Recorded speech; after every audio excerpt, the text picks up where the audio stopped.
Hello everyone, welcome to the Jewish Week Online. I'm your host, Aaron Herman. This is my co-host, Michael Moshe. And he just had his bris, and we are very excited to welcome him to the Jewish Week family as a video blogger. He has a lot to say. We actually had the opportunity to speak to Paysach Krohn, who is the internationally known Mohel. And we're going to learn about what it takes to be a Mohel. Let's take a closer look. The bris is a fundamental part of a Jewish journey.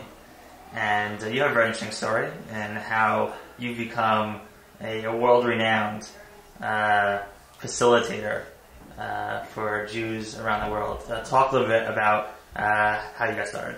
Okay. I grew up knowing that being a Mohel was just the most fascinating profession because my father was a Mohel and my Zaidi was a Mohel, and I knew both of them obviously very well. So even as a teenager, I would always go with my father on Shabbosim, and during the summer I would go with him every once in a while. But unfortunately, the way I became a Mohel is not the way anybody would want to become a Mohel, was that my father passed away. And I was only 21 at the time. I was in Turbadas. I was going to school. And all of a sudden, when my father got ill, and we spoke, and he knew very well what was happening, I realized that I was going to have to take over the responsibility of raising my younger brothers and sisters together with my mother. As again, I was only 21, I would have to leave school and provide parnosa for the family. So at that time, my training accelerated. I went with my father every single day.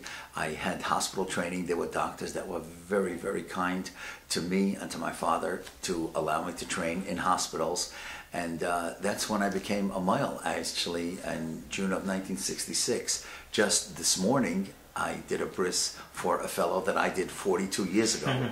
And it was just fascinating to be able to do such a bris. Now, over the years, I've had fascinating places where people will hold a bris. Even this morning, the bris was in Williamsburg in a theater, in a music hall. Now, this guy's wife works for the Williamsburg Music Theater, and she wanted to have the bris there, and that was fine. I've done brising in Puerto Rico, and Bermuda, and West Point, because people, as you say, always want to have a bris because that is the beginning of the journey of Judaism. And to me, it is such a wonderful profession, and I'm so happy that now my son, Rabbi Paysach Krohn, in Passaic is a Mohel, and my son-in-law, Rabbi Ephraim Pearlstein in Far Rockaway, they're continuing the tradition. And the thing that's so beautiful about it is because, especially in families that are not necessarily religious yet, they're not committed, but they're committed to the bris, and you make it a very beautiful ceremony. You speak to them about the name, and I always have the parents speak about the name, and that lends such a dignity to the bris because, as you know, when you're talking about a family member that meant so much to you,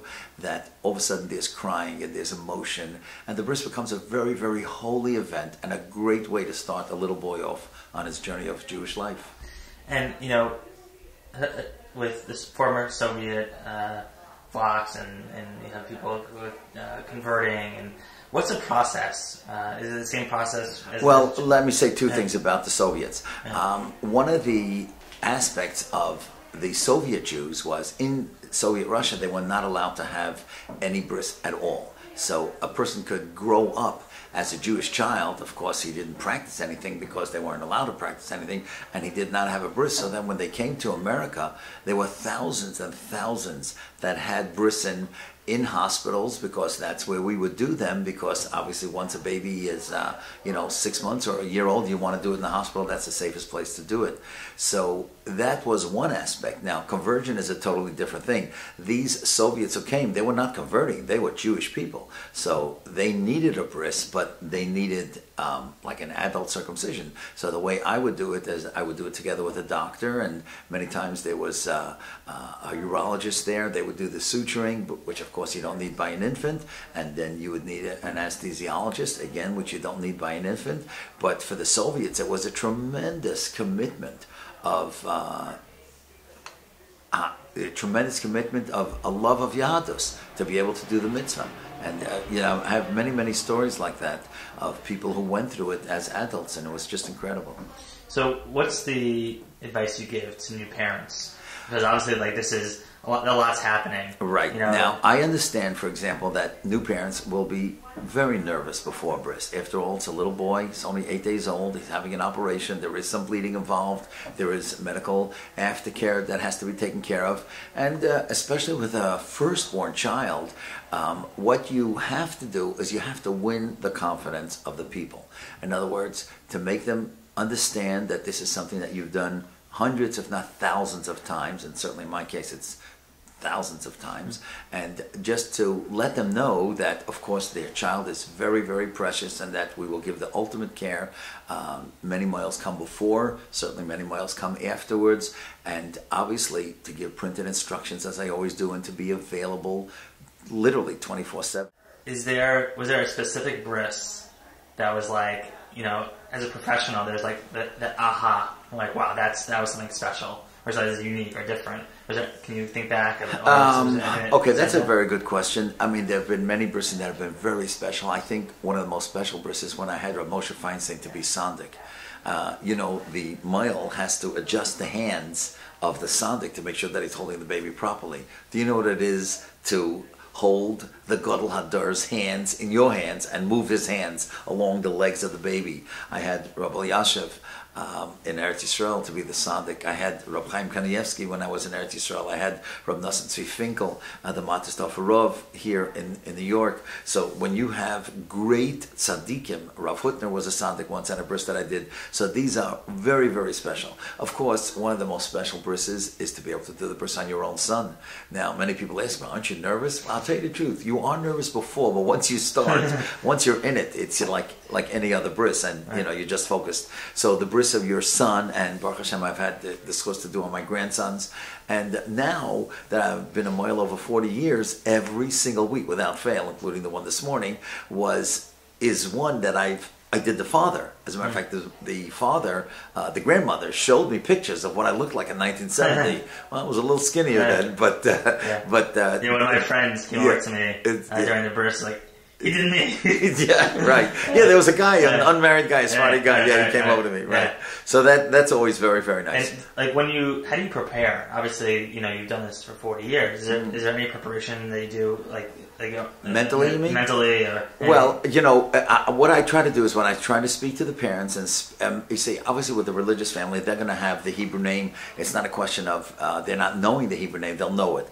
But you'd be surprised how many people need guidance in choosing a Hebrew name. And that's a very, very important religious aspect of the child. A name, the Gemara says, is Shmo Garim. A name has an influence, and so therefore you want to be sure that they have a proper name. Now, for example, just this morning again, I don't know why. So many things happened at this morning's bris. I told them that parents, when they are choosing a name, they are blessed with a certain Ruach HaKodesh. That's what the Arizal says. Now, these people were not religious, and they named the baby Shalom Aharon. Now, I told them at the bris, it's incredible, because we know Aaron was Oyev Shalom, V'Royev Shalom. Now, these people had no idea. The baby was Shane Harrison. And Shane they used for, Shalom and Aaron were two different grandfathers, and they put it together. But look at that. There's a connection. And again, so that's the guidance, that's the preparation. Of course, I always send people my book. I've written a book on circumcision, which I'm very proud of. It was published by Art Scroll, and it's been republished dozens of times. And the reason that I should say that, I mean, I give out to everybody that I do a bris for, I give them the book, and Baruch Hashem, it's a very popular book, and it covers just about everything that you would want to know: Ashkenazi customs, Sephardic customs, when to do a bris when a baby's jaundiced, when not to do the bris. So it has guidance, again, with names and all the different honors. The sandik, which is the most important honor, that's usually one of the grandfathers who holds the baby before the bris. There's the kiseh shel Eliyahu, and the various minhagim that go on at all kinds of brises. So in the preparation, obviously, you want to prepare the instruments, and they're always autoclaved and they're always sterile, and so that's obviously part of the preparation. You want to try to be on time if you can to be at a bris. That's very important because people can get edgy. But the preparation is really to speak to the parents, give them a feeling of confidence, and let them understand, let them ask any questions that they may want to know about the bris. But as far as your preparation, it's a question of knowing the parents, knowing where you have to go. You'll be surprised. The mohel has to be like a cab driver. He has to know the streets back and forth, you know, where to go, especially during rush hour, and you know how to get through the various You never streets. done a bris in a cab? No. Like it's Right. Saturday Night Live. Right. That's Right. But it's a very lovely profession. There are times, that it can be sad. I've had a terrible situation once in Long Island where the mother had passed away shortly after childbirth and she was not at the bris. I mean, that was awful. I had a bris once where I walked on Shabbos. I think I walked about 8 miles. I got a ride home, obviously, after Shabbos, but the father was in Vietnam. It was a very difficult bris to do mentally because, everybody was crying. Everybody knew that the father's life was in danger every single day. And here, Nebuch, he had his son and he wasn't even going to be there. But those are, exceptional brises that I can think of just right off the top of my head. As you can see, being a Mohel is a interesting job where it takes a lot of love, training, and compassion. This is Aaron Herman, and thanks for watching.